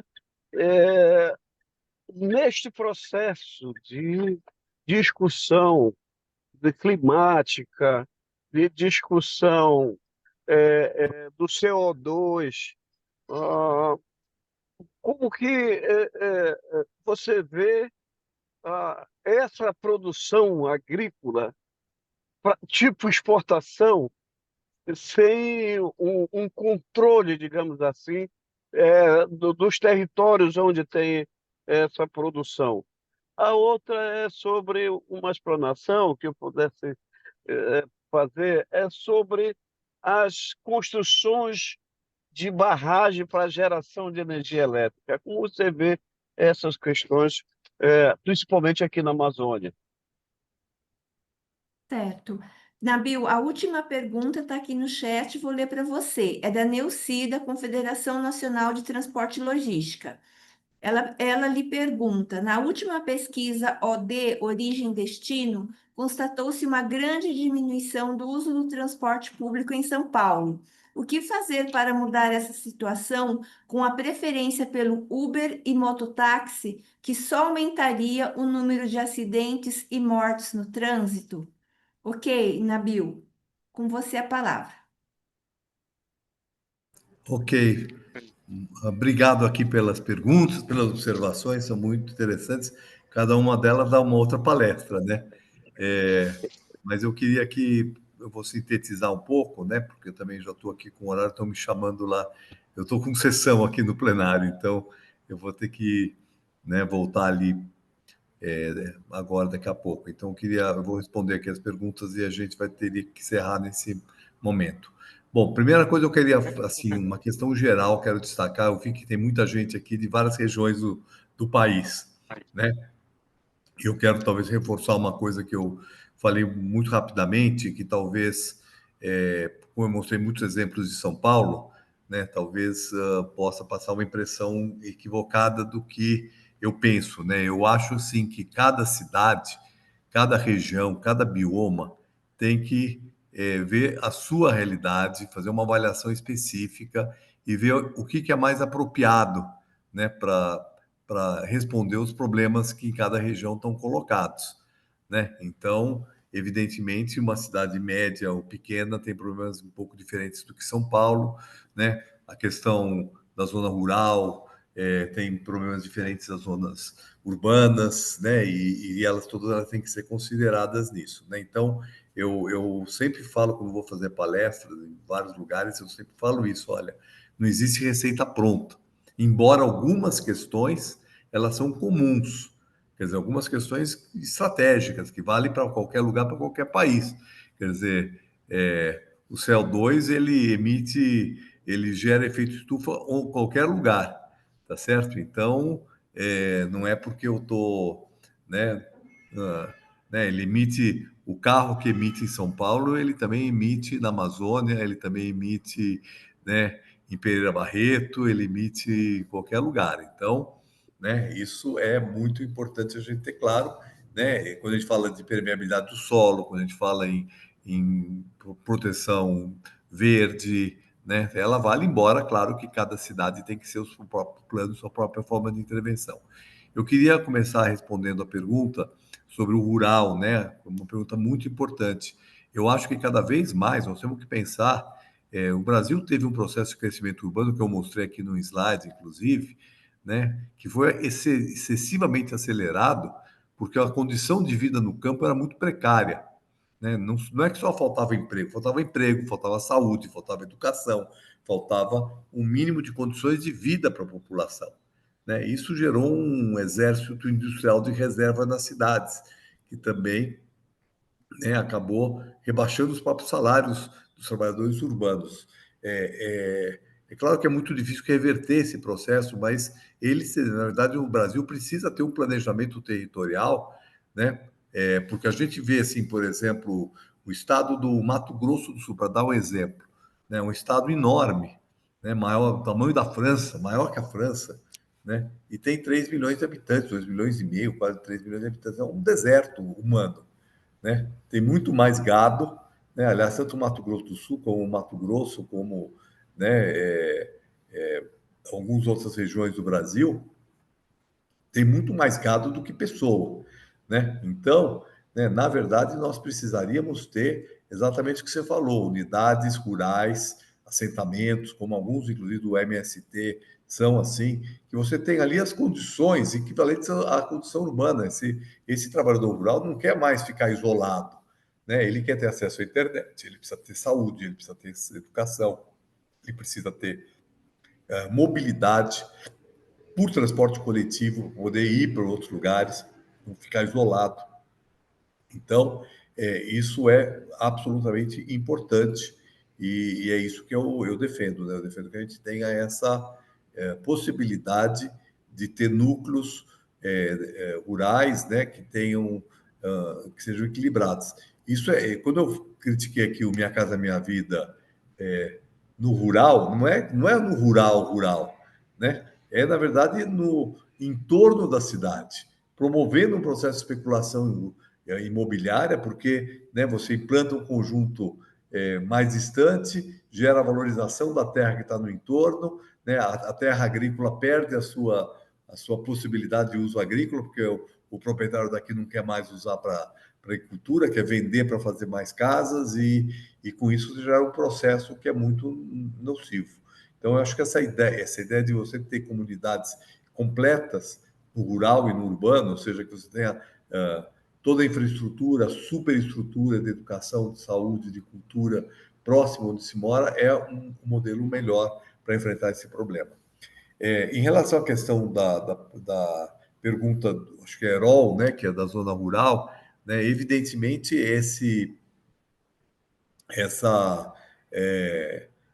o agronegócio ele é extremamente nocivo para o processo ambiental, da maneira como ele ocorre no Brasil, né? Por quê? Porque ele gera desmatamento, né? Então, nós temos grande parte dos desmatamentos que são produzidos no país, eles são para a expansão da zona rural, né? Aliás, desculpa, expansão do agronegócio. Então, desmata, né? Geralmente faz pasto e depois vem a soja, vem o grão, né? Então, esse é o processo que está acontecendo, que está vindo, né? Na verdade, ele saiu de São Paulo, Mato Grosso, Goiás, Mato Grosso do Sul, Mato Grosso. Hoje já tem um vetor que vai em direção a Pará, Maranhão, Piauí, e do outro vetor que vai para Rondônia, Acre e Amazonas, né? Então, essa expansão, ela é uma expansão que se faz, né, derrubando árvore. O Brasil tem terra hoje em condição de produção que não precisaria mais expandir, né? Bom, o gado, né, principalmente o boi, né, ele é um grande emissor também de gás de efeito estufa. Então, nós estamos aí desmatando, portanto, deixando de capturar gás de efeito estufa e estamos, né, pondo gado que vai gerar, e esse desmatamento feito de maneira desenfreada também vai ter um efeito climático importante, né? Vocês veem coisa que nunca acontecia já hoje, é comum a gente ter rios secos na Amazônia, né? Muita gente fala que se a Amazônia continuar desmatando, ela vai sanavizar, ou seja, vai virar uma savana, ou seja, vai perder a floresta, não se recupera mais, é o chamado ponto do não retorno, né? Que a partir de um certo nível de desmatamento, a própria floresta começa a se degradar e não consegue se repor. E com isso a gente acaba, né, perdendo um ativo ambiental fundamental. A pergunta do transporte ela é muito importante aqui. Nós precisamos garantir transporte coletivo eficiente e de qualidade, né? Realmente a pesquisa OD deu um aumento do número de viagens por automóvel, uma redução do transporte por transporte coletivo, e se esse processo não for interrompido, é o contrário do que nós temos que fazer, né? Como eu mostrei aqui, nós temos que passar do carro para o transporte coletivo, e o que está acontecendo é do transporte coletivo para o transporte individual, seja de automóvel, seja de moto. E aí essa questão toda que você falou, do mototáxi, etc., se insere nisso. Agora, também isso precisa ser visto com a diferenciação de regiões, né? Eu estou falando do mototáxi em particular, né? Tem cidades pequenas, né, onde talvez o mototáxi possa ser uma alternativa. Agora, nos grandes centros urbanos, nas cidades médias, nas cidades grandes, né, nós temos que ter um transporte coletivo eficiente. Só que para isso precisa ter sustentabilidade. Para ter sustentabilidade no transporte coletivo, tem que ter recursos e tem que ter demanda, né? Porque o transporte coletivo é que nem a mata, viu? Tem ponto do não retorno. Ou seja, a partir do momento que tem um ciclo vicioso negativo, né, que menos passageiros, né, portanto, menos receita, né, e menos receita piora do sistema, quanto mais piora o sistema, tem menos passageiros, né, o sistema começa a ter intervalos maiores entre os ônibus, né, e aí então as pessoas têm que esperar tanto que ela prefere pegar um mototáxi, né, prefere pegar um Uber ou se puder comprar um carro. Então nós temos que, né, nós temos que evitar esse processo que infelizmente é o que está acontecendo. É fundamental, por isso que nós caminhamos, por isso que eu sou pessimista, né, em relação a... Né, para isso precisa ter investimento. Hoje se discute muito a tarifa zero, que pode ser uma alternativa do ponto de vista, né, dessa questão de receita, mas será que o nosso poder público tem condições de bancar o custo de um sistema eficiente de transporte coletivo, né? Pode gerar até uma maior precarização e aí uma maior abandono do transporte coletivo, né? O país passa por uma dificuldade fiscal. Vocês estão vendo aí o Congresso cortando receitas do governo, como fez agora ontem, né? Derrotando aí o governo na questão do IOF, né? Então, lamentavelmente, a gente tem uma situação que a capacidade também de investimento do Estado ela não é ilimitada. Por isso que nós precisamos ter, inclusive, financiamento dos países ricos, né? E aí a nossa realidade hoje é uma realidade extremamente negativa, né? Porque nós temos nos países ricos, né, um processo muito ruim, né? Seja o negacionismo do Trump, seja o armamento da Europa, né, o armamento no mundo, né? Quer dizer, nós estamos vivendo aí, né, na corda bamba, né? Com as guerras e, e isso, né, desvia os recursos que deveriam ser usados para a paz e para enfrentar a mudança climática. Esses recursos estão sendo usados para armamento e para guerra, né? Então, né, eu diria que essa é uma questão muito negativa. Em relação à questão sobre a questão de verticalização, e eu acho que cada cidade tem que avaliar a sua condição urbana para saber se é melhor ela ter um crescimento mais horizontal, mais vertical. Não existe um modelo pronto, né? É uma avaliação. O que nós não podemos é ter especulação imobiliária e áreas infraestruturadas especulando, sem uso, né? Temos que dar função social, né? E temos que fazer uma cidade onde a gente pense de maneira articulada, habitação com mobilidade, com ocupação do solo, com proteção ambiental. Nós não podemos pensar, como muitas vezes acontece nas políticas públicas, que é tudo setorizado, tudo fatiado.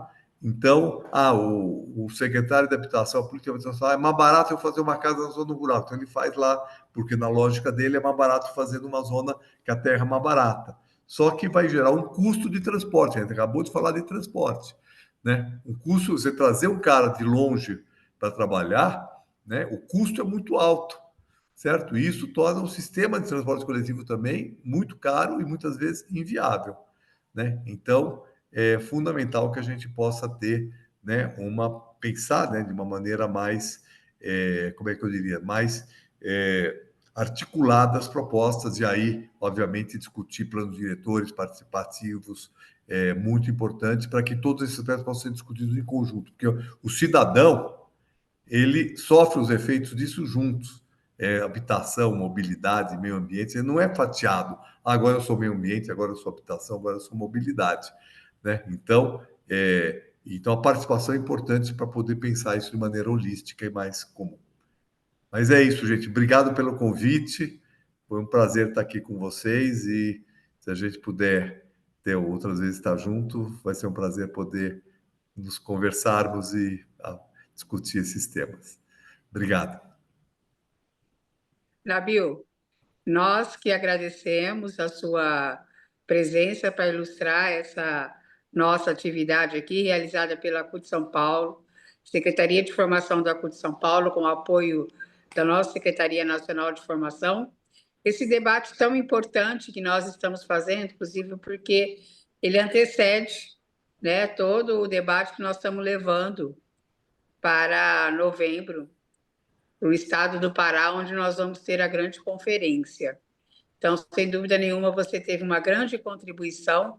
Mais uma vez, agradecer, porque o primeiro contato que a gente fez Nabil estava em Brasília e a assessoria dele fez um trabalho na agenda para a gente conseguir marcar esse encontro. Então, muito obrigado, que você continue com esse trabalho seu, continue tendo o apoio que precisar da gente também, para alguma parceria, nós estamos aí abertos. Tá bom? Tá Muito ótimo. obrigada, Tá Nabil. bom. E Tchau, você obrigado. na câmera agora com a atividade. Obrigado pelo compromisso. Parabéns. Obrigado. Tchau, tchau. Tchau, tchau. Bom, eu queria, né, nesse momento, antes de agradecer a presença de todos, chamar o nosso companheiro Cezinha, que é o nosso formador da Escola Centro-Oeste, porque ele vai trazer aqui a nossa agenda do nosso próximo encontro, né, Cezinha? Então vamos lá, é com você. Nosso Tim Maia da CUT. Olá, boa noite a todas, boa noite a todos. Eu sou Cezinha, educador da Escola Centro-Oeste Formação Sindical, com sede aqui em Goiânia. E nós temos a honra e o prazer de ser a próxima escola que vai estar comandando, coordenando o ciclo de diálogos formativos, né? Nessa tentativa, nesse desafio da gente conseguir construir esse debate da melhor forma e para que a gente possa nos preparar para a COP30, né? E o nosso tema vai ser paz e justiça social nos campos, florestas e águas. Vai ser no dia 3 de julho, na próxima quinta-feira, às 19 horas. A gente sempre fala aqui na nossa região centro-oeste. 19 horas, horário de Brasília, 18 horas no horário de Mato Grosso do Sul e de Mato Grosso, que é para deixar os companheiros com o fuso horário ajustado, né? E nosso debate, ele tem esse compromisso de trazer o debate da justiça climática, da participação popular, né, nessa discussão ambiental, da violência do campo, né, da questão dos povos originários, né, da disputa das terras, né, uma realidade muito do Centro-Oeste, mas que é do Centro-Oeste para a Amazônia, na tentativa de fazer a construção de propostas coletivas e se preparar bem para a gente participar da COP30. Então, sintam-se convidados, contamos com a participação de todas, todos e todes, para que a gente possa seguir esse fluxo do nosso ciclo de diálogo, que está muito construtivo e muito importante para a nossa CUT. É isso aí, Cezinha. A cada aula online que a gente está tendo também a possibilidade de estar debatendo, principalmente nesse ano, com a questão ambiental, que também está fazendo parte dos nossos temas e nossos currículos. São experiências muito importantes, né, que a gente troca aqui, que a gente tem que debater mesmo em cada região, em cada lugar desse nosso país, tá? Quero agradecer aqui mais uma vez a presença de todos, de poder estar aqui com a gente, né? E falar, Cezinha, que na atividade de vocês, nós vamos estar lá no Atibainha, na nossa atividade presencial.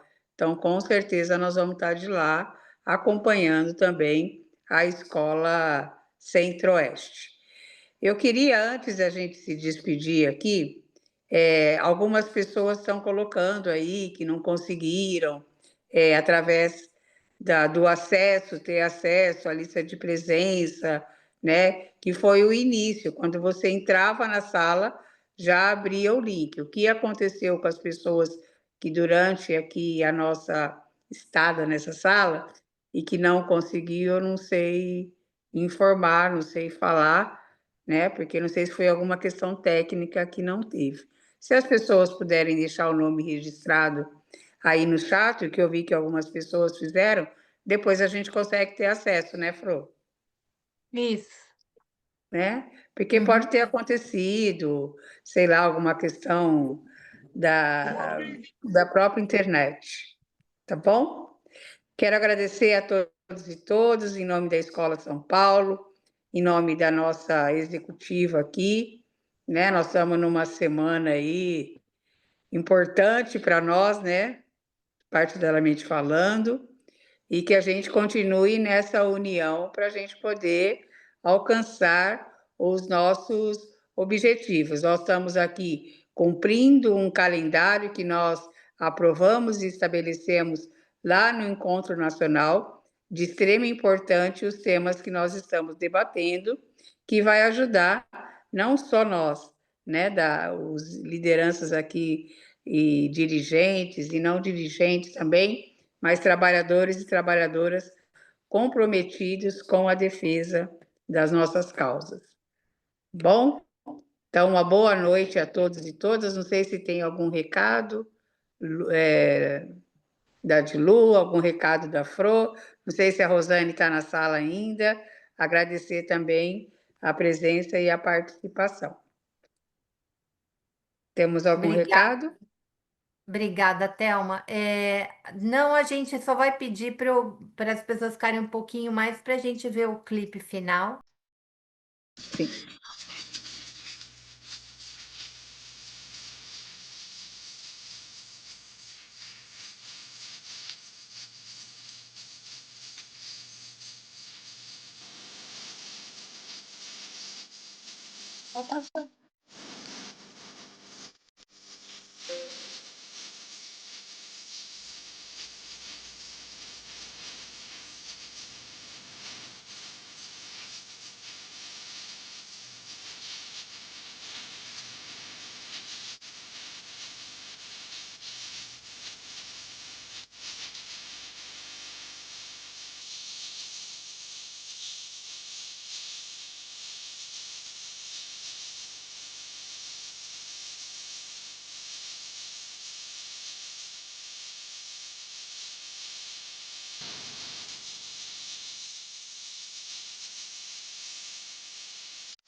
Muito bom, Chico Sainz. Tchau, gente. Então, Boa tchau, Tchau. tchau. Boa noite, Boa noite. pessoal. Boa Um noite. abraço. Valeu, Boa noite, gente. boa Boa noite, noite. gente. Adeus. Fechou